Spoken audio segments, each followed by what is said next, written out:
القاعة. ده اللي كان موجود النهارده. طب أستاذ سيد، يعني الحقيقة لجنة الحريات كانت متوقعة فكرة أن القاضي يتنحى عن نظر القضية، القاضي مصطفى حسن عبد الله، ولجنة الحريات كانت زي ما علمنا أن أنتم كنتم مقدمين يعني شيء يتوازى مع فكرة التنحي، لكن من الجانب الآخر، من جانب اللجنة يعني كجانب ضاغط على هيئة المحكمة. فضعنا في صورة التصرف ايه الاجراء اللي كنتوا واخدينه، وليه كنتوا يعني مترقبين او تقريبا شبه متاكدين ان ده هيحصل؟ وفي الحقيقه يعني لجنه الحريات بنقابه المحامين فعلا تقدمت بطلب من حوالي شهر لما عرفت انه القضيه اللي هو حكم فيها الرئيس المخلوع سيتم امام نفس القاضي الذي حكم بالبراءه في قضيه موقعة الجمل. نعم.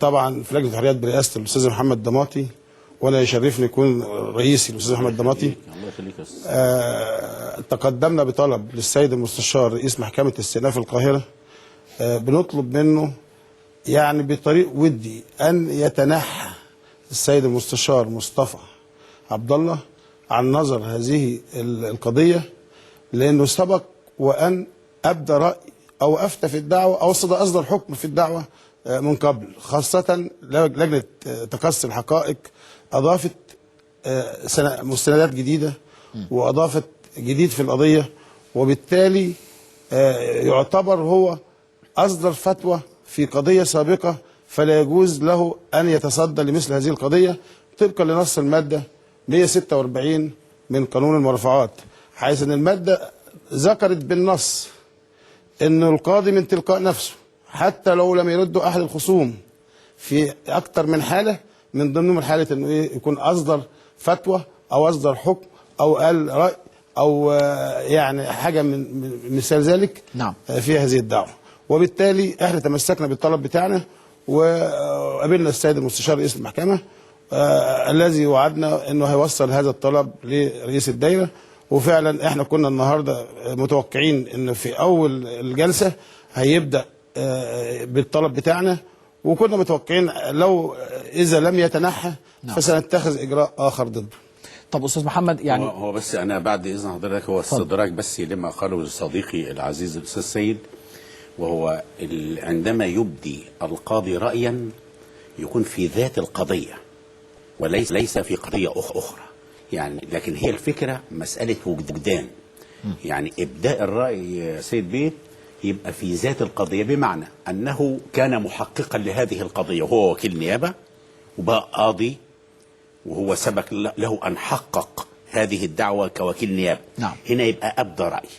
إذا كان مثلا مشتغلا بالمحاماة وانتقل إلى القضاء وكان قد أبدى رأيه فيها مترافع، نعم، يبقى هنا إبداء الرأي في ذات القضية، لكن دي مش ذات القضية. قضية موقعة الجمل هو يعني الجمل لأن في لجنة تقصي الحقائق يا سيد أحمد بيه يعني أضافت للقضية يعني تقرير لجنة تقصي الحقائق.